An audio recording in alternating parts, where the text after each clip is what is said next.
February 24, 1955, Stephen Paul Jobs was born to an unwed graduate student in San Francisco, California. 1 week later, a decision was made to put the baby up for adoption. The baby was actually named by his adoptive parents, Paul and Clara Jobs. Early schooling revealed Jobs to be a problem child, often bored with school routine. At an early age, Jobs found his interest in electronics fueled by rich opportunities that existed in the Bay Area, including an important exposure to Hewlett-Packard.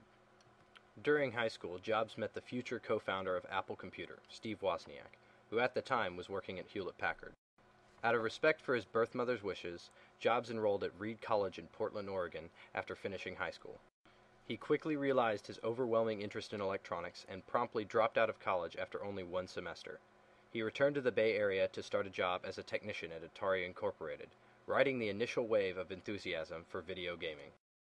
Jobs and Wozniak regularly attended meetings of the Homebrew Computer Club, founded to make computers more accessible to everyone.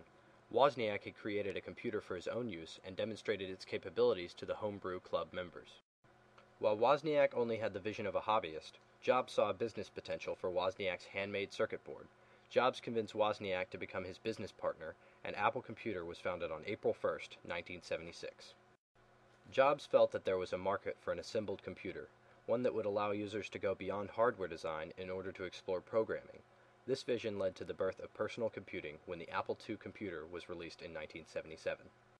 The Apple II computer was a huge success for Jobs. During its production lifespan, over 2 million units were sold, and it became the standard for personal computing, particularly in the educational market. The Apple II was extremely popular in businesses after the 1979 introduction of VisiCalc, the first software spreadsheet program. In December of 1980, initial public offering of stock in Apple Computer made Steve Jobs a multi-millionaire. I was worth about over $1 million when I was 23, and over $10 million when I was 24, and over $100 million when I was 25. And it wasn't that important. In 1981, IBM entered the personal computing market and began to offer real competition for the Apple II. Jobs poured time and resources into the evolution of a graphical user interface pioneered by Xerox PARC. I was so blinded by the first thing they showed me, which was the graphical user interface. I thought it was the best thing I'd ever seen in my life. Now, remember, it was very flawed. What we saw was incomplete. They'd done a bunch of things wrong, but we didn't know that at the time. It's still, though, they had the germ of the idea was there, and they'd done it very well. And within, 10 minutes, it was obvious to me that all computers would work like this. The early manifestation of this effort was a computer called Lisa, a technical success but a sales flop.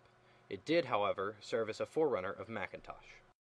Apple's early successes required an experienced business figure to lead the company. Jobs himself hand-picked Pepsi executive John Sculley to lead Apple.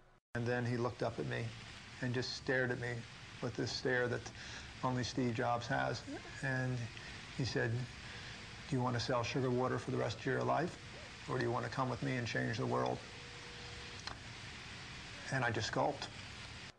While Sculley ran the business, Jobs concentrated solely on the Macintosh project. Learning from mistakes made with the Lisa project, Apple and Jobs refined the user interface and created an affordable, compact, and stylish computer for the rest of us.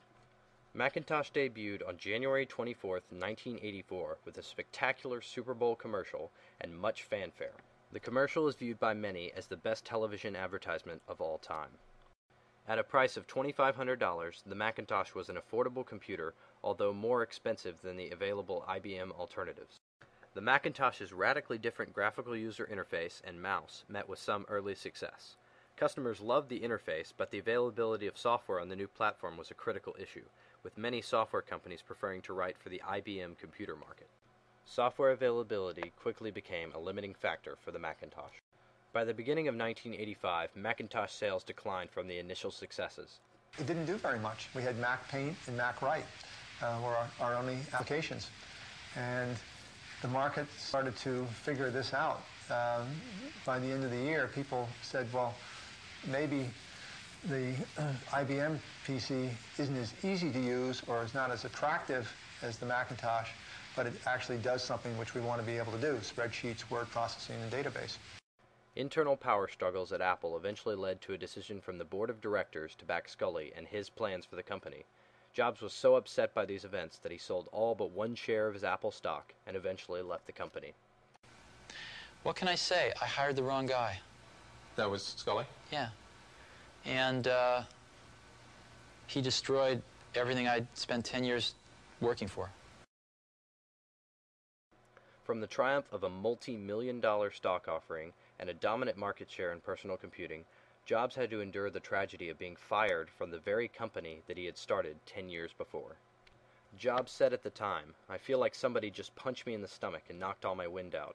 I'm only 30 years old and I want to have a chance to continue creating things. I know I've got at least one more great computer in me, and Apple is not going to give me a chance to do that." After leaving Apple, Jobs pursued other interests both in computing and in graphical design. He purchased a digital imaging graphics group from Lucasfilm for $5 million and later renamed it Pixar. He also founded a computer company called Next and began to work on an advanced computer operating system with enhancements beyond any found on the Macintosh. In 1986, Pixar's primary product was a high-end computer system that had only a handful of customers. One of their customers, however, was Walt Disney Feature Animation. It was only after inking a $26 million deal with Disney for the production of a computer-animated film that the company hit their stride. Jobs is quoted as saying of the Pixar film Toy Story, "We believe it's the biggest advance in animation since Walt Disney started it all with the release of Snow White 50 years ago." Next Computer similarly had a small but influential customer base. Using the very stable Unix operating system as a foundation, Next created a computer environment that allowed users to easily create their own software programs. As a matter of fact, the original developer of the World Wide Web did so on a Next computer. Jobs emphasized elegance of design both for the software and the hardware it ran on. Although its expensive price tag limited its user base, it is important to realize that Jobs was actually designing the software that would eventually become the advanced OS X for a new age of Macintosh computers. By 1996, Apple's market share continued to decline, in part due to the lack of innovation during Jobs' absence. The success of Windows 95 had further eroded Apple's market share and emphasized the aging nature of the Macintosh operating system. Knowing that the Macintosh needed a complete overhaul of their current operating system, Apple considered 4 different candidates: Sun, BOS, Next, and even Microsoft. In the end, Apple made the decision to buy Next for over $400 million, and in the process they brought Jobs back to Apple after an 11-year absence. Soon after returning to Apple, Steve Jobs was appointed CEO of the company. The advanced operating system acquired from Next became the new Mac OS X. Elegant but simple hardware designs followed, including the introduction of the iMac and iBook, plus various software packages, all carrying the i prefix: iMovie, iTunes, iPhoto, and others. Perhaps Jobs' greatest achievement in recent times has been the 2001 introduction of the iPod. It became a runaway success for Apple with over 67 million units sold and a current market share hovering around 70%. In recent years, the success of the iPod has even created a halo effect for Macintosh sales. Users happy with their iPods have proven more likely to consider a Macintosh when buying a computer. Some critics have suggested that Jobs has changed the focus of Apple Computer by branching out into digital media. Instead, it appears that the iPod project has ultimately provided support for the Macintosh. Steve Jobs and his life with Apple Computer exemplify early triumphs, an eventual tragedy, and ultimately a success story highlighted by an intense inner drive. From a startup company operating out of his garage, he built a company worth millions of dollars, and literally created the home computer market. Driven by innovation and an insistence on excellence, Macintosh was born. In a boardroom maneuver, all was lost and his company was taken from him, but it languished without his guidance. Jobs never let up and continued to notch important successes while away from Apple. His triumphant return to Apple signaled a new beginning for the company and has launched it on an upward spiral of success.